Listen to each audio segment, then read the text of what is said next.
श्रीराम समर्थ. मी कोणीतरी आहे ही वृत्ती घातक. पुष्कळ लोकांच्या अडचणी ऐकून असा विचार मनात आला की जगातल्या सर्व दुःखांचे मूळ देहदुःख आणि पैशाची टंचाई यात मुख्यतः साठवले आहे. या दोन्ही गोष्टी जर मदत करता आली तर पुष्कळ लोकांना सुखी करता येईल असे वाटू लागले आणि त्या दृष्टीने विचार सुरू झाला. पैशाचा विचार करता असे दिसले की आपण लंगोटी घातलेली, जवळ पैसा नाही आणि त्याचा लोभही नाही.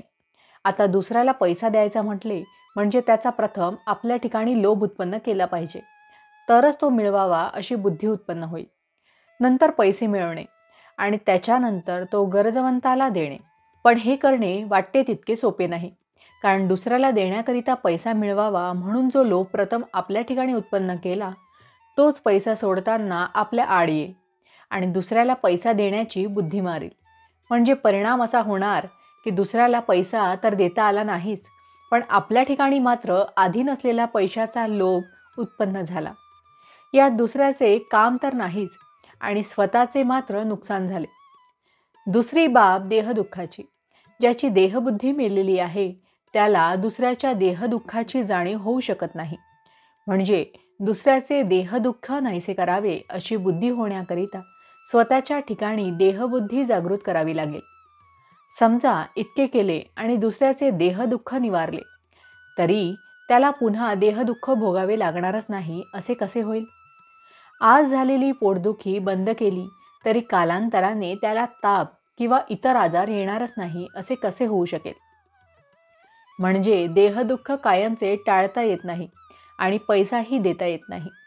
अशाने जगाला सुखी तर करता येत नाहीच, पण आपल्या स्वतःच्या ठिकाणी मात्र नसते दोष उत्पन्न केल्यामुळे स्वतःची अवनीती केल्यासारखे होऊन नुकसान मात्र पदरात पडते. म्हणून रामाची प्रार्थना केली की असल्या गोष्टी करण्याची शक्ती आणि बुद्धी मला देऊ नकोस. बालपणाची सरळ वृत्ती नाहीशी व्हायला दोन मोठी कारणे आहेत. एक पैसा आणि दुसरे विद्या.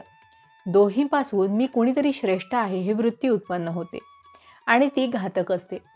मी कोणीतरी आहे असे वाटण्यापेक्षा मी कुणाचा तरी आहे असे वाटणे हिताचे आहे. जगातले अत्याचार, अनिती, अधर्म, असमाधान या सर्वांचे कारण हेच की मनुष्य जास्त लोभी झाला आहे. देवाची ज्याच्यावर कृपा आहे त्याला तो पोटापुरता पैसा देतो, पण ज्याची परीक्षा पाहायची त्याला भगवंत जास्त पैसा देतो. भावार्थ, आपल्याला हव्या त्या गोष्टी देण्यामध्ये भगवंताची खरी कृपा नसून असेल त्या परिस्थितीमध्ये आपले समाधान टिकणे ही त्याची खरी कृपा होय. जानकी जीवन स्मरण जय जय राम. महारुद्र हनुमान की जय. समर्थ रामदास स्वामी महाराज की जय. सब संतन की जय. श्री अनंत कोटि ब्रह्मांड नायक राजाधिराज सच्चिदानंद सद्गुरु श्री ब्रह्म चैतन्य महाराज की जय. जय जय रघुवीर समर्थ.